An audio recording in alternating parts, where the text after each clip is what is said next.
은혜 받을 하나님의 말씀은 사무엘하 15장 1절에서 37절까지의 말씀입니다. 사무엘하 15장 1절에서 끝절까지의 말씀. 찾으셨으면 천천히 한 목소리로 교독하도록 하겠습니다. 이후에 압살롬이 자기를 위하여 병거와 말들을 준비하고 전배 50명을 세우니라. 압살롬이 일어나 성길 곁에 서서 어떤 사람을 있든지 사사가서 왕에게 택것을 청하려 할 때에 그 사람을 불러서 이르되 너는 무슨 사람이냐? 그 사람이 대답이 형은 이스라엘 아무 지파의 성마였다 하며 압살롬이 저에게 이르기를 내 일이 옳고 바르다마는 내 송사를 들을 사람이 왕께 세우지 아니하셨다 하고 또 이르기를 내가 이 땅에서 재판관이 되고 누구든지 성상한 재판하는 일이 있어 내게 오는 자에게 내가 공의 베푸기를 원하노라 하고 사람이 가까이 와서 절하려 하면 압살롬은 손을 펴서 그 사람을 붙들고 입을 맞추니 무릇 이스라엘 무리 중에 왕께 재판을 청하려 하는 자들에게 압살롬이 행하니 네가 차서 이스라엘 사람의 마음을 후덕할지라. 4년 만에 압살롬이 왕께 구하되 내가 여호와께 서원한 것이 있사오니 청컨대 나를 헤브론으로 가서 그 서원을 이루게 하소서. 그때에 소원하기를 만일 여호와께서 나를 예루살렘으로 돌아가게 하시면 내가 여호와를 섬기리라 하였나이다. 왕이 저에게 이르되 평안히 가라 하니 저가 일어나 헤브론으로 가니라.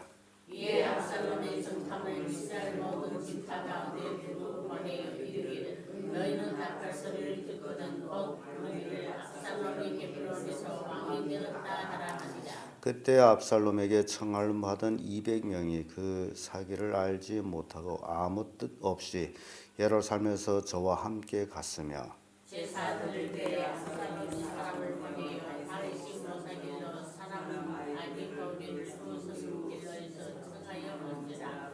안녕하는 일이 그간에 압살롬에게로 돌아온 백성이 많아지니라. 사자가 다윗에게 와서 고하되 이스라엘 인심이 다 압살롬에게로 돌아갔나이다 한지라. 다윗이 예루살렘에 함께 있는 모든 신복에게 이르되 일어나 도망하자. 그렇지 아니하면 우리 한 사람도 압살롬에게서 피하지 못하리라. 빨리 가자. 두렵건대 저가 우리를 뒤따라와서 해하고 칼로 죽을 치리라 하노라. 왕의 신복들이 왕께 고하되 우리 주 왕이 하고자 하시는 대로 우리가 행하리이다 하더라. 왕이 나갈 때 본성을 다 따르게 하고 국열을 남겨두고 복을 지키게 하니라. 왕이 나가매 모든 백성이 다 따라서 벳메르하게 이르러 머무니 모든 신복이 그 곁으로 지나가고 모든 그렛 사람과 모든 블리셋 사람과 우리 왕을 따라 가드에서 우리 왕이 아무것도 진행하니라. 그때 왕이 가드 사람 이때에게 이르되 어찌하여 너도 우리와 함께 가느냐 너는 쫓겨난 나그네니 돌아가서 왕과 함께 내 곳에 있으라.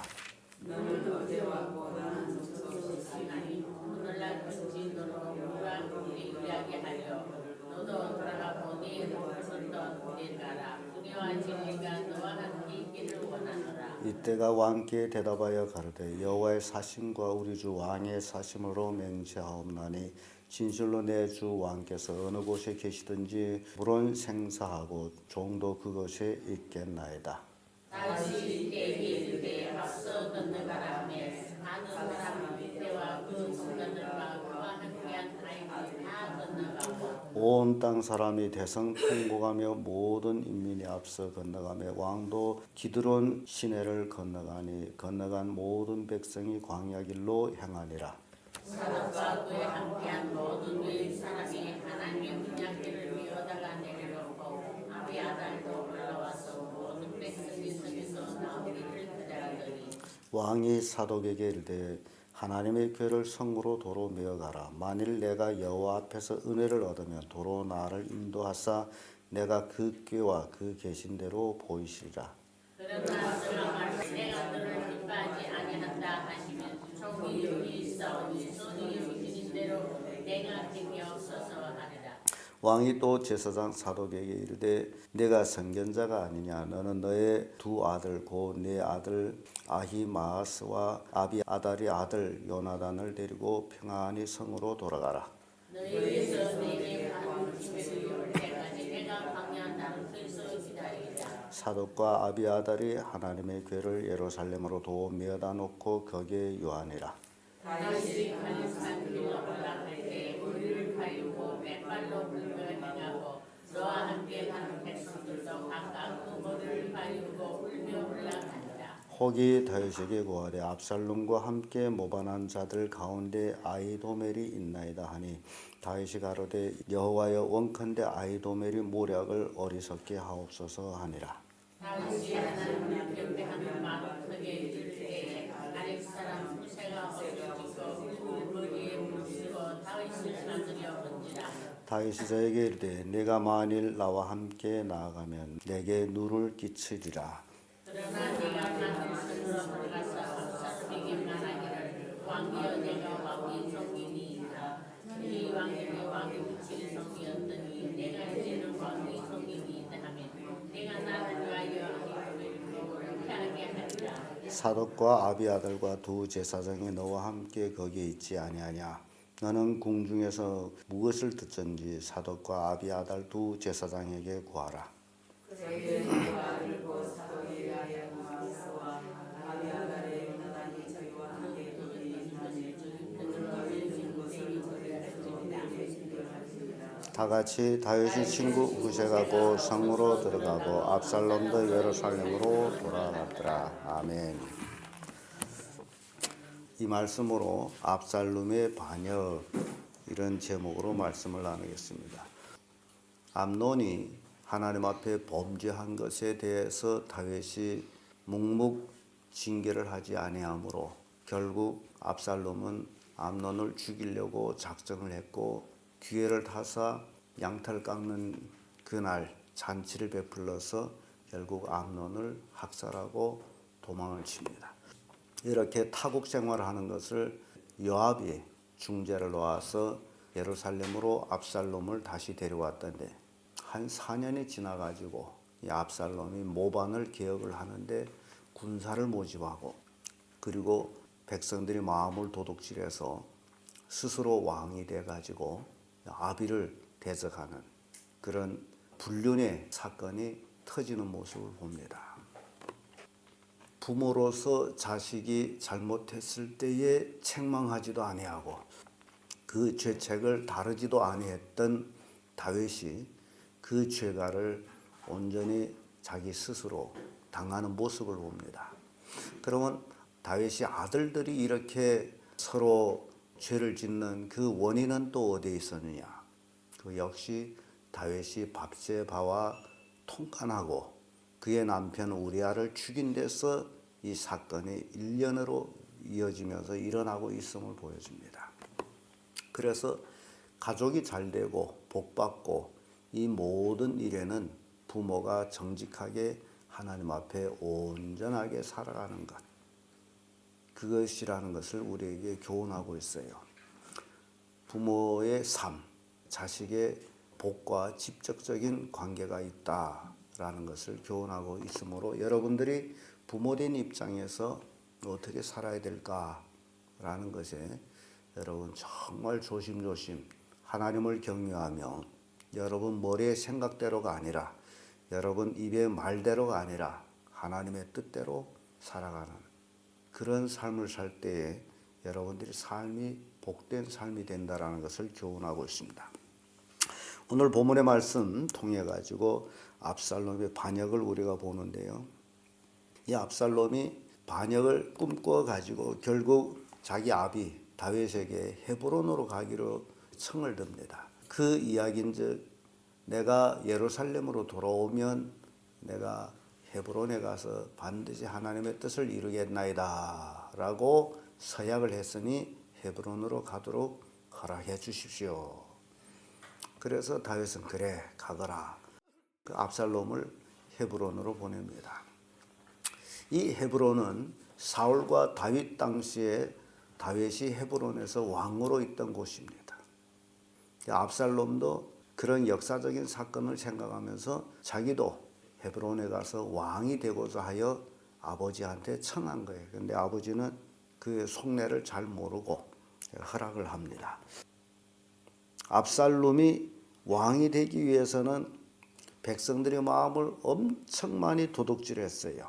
백성들이 송사가 있어서 예루살렘으로 올라오게 되면 성문 입구에 있다가 뭔 일로 오느냐, 어느 족속이냐 다 물어보고 다윗 왕께서 이 재판관을 세우지 않았으므로 내가 해줄 것이다.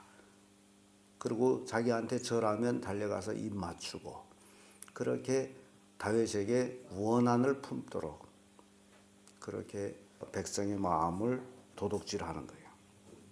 이게 압살롬입니다.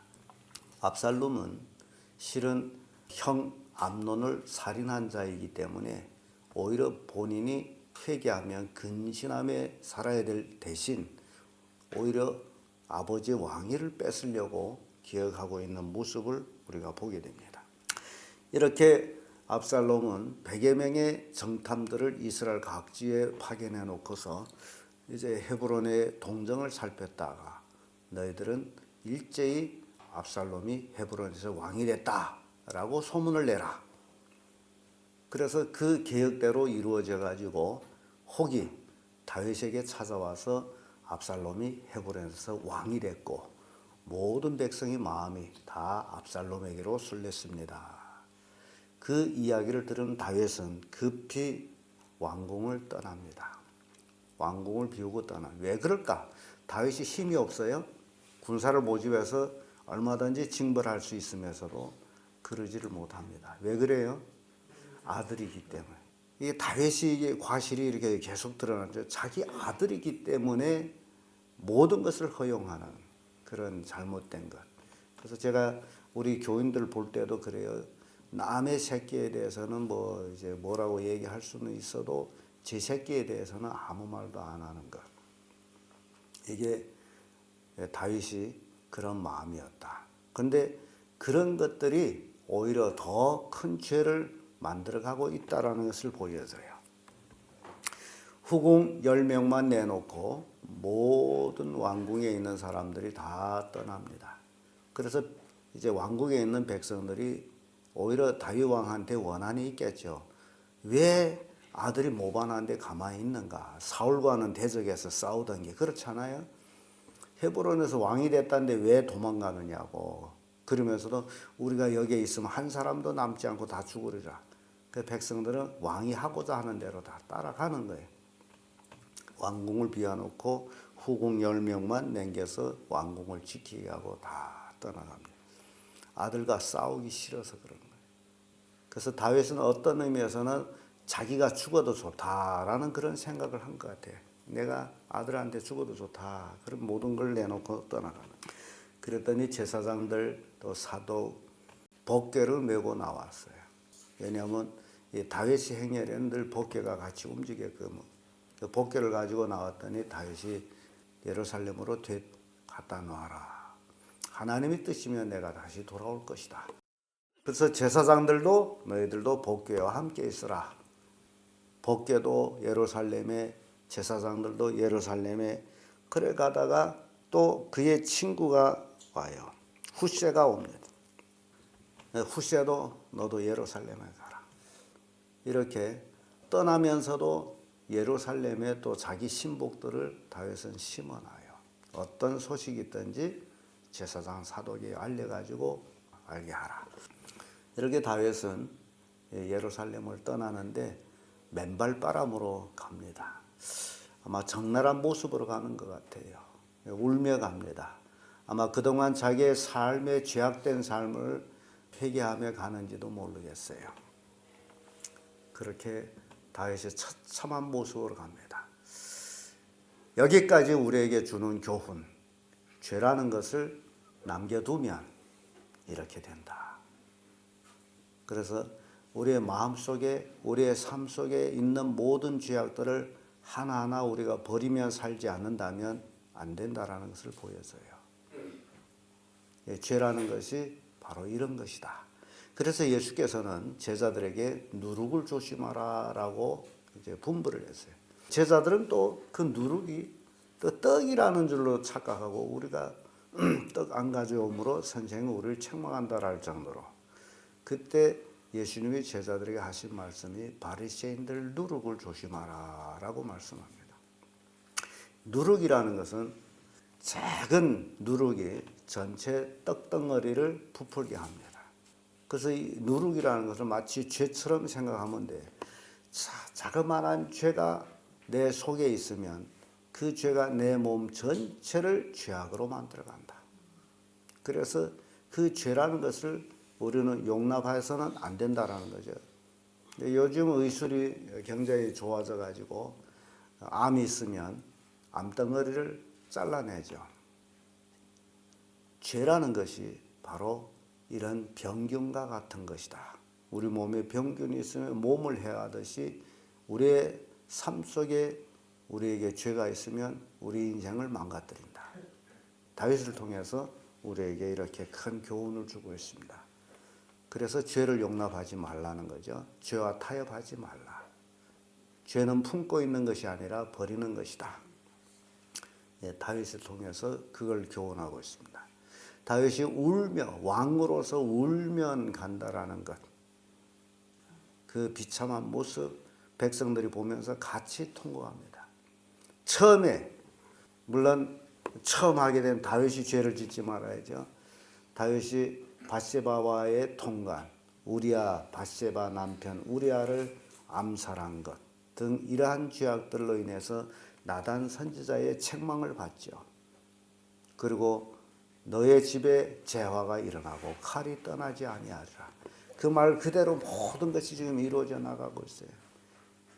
근친상강하고 형제끼리 죽이고 또 이제는 그 아들이 모반해서 아버지 권세까지 쟁탈하려고 하는, 내일 가서는 더 비참한 얘기가 나옵니다마는 이렇게 그 한 가지 죄가 결국 이렇게 엄청난 후과를 빚었음을, 그리고 결국 다윗이 이 아들이 모반했다라는 소리를 들었을 적에 군사를 모집해서 징벌을 했더라면 더 큰 피해를 보지 않았겠지만은 왕궁을 비우고 도망했으므로 더 큰 피해를 보고 나중에는 결국 싸웁니다.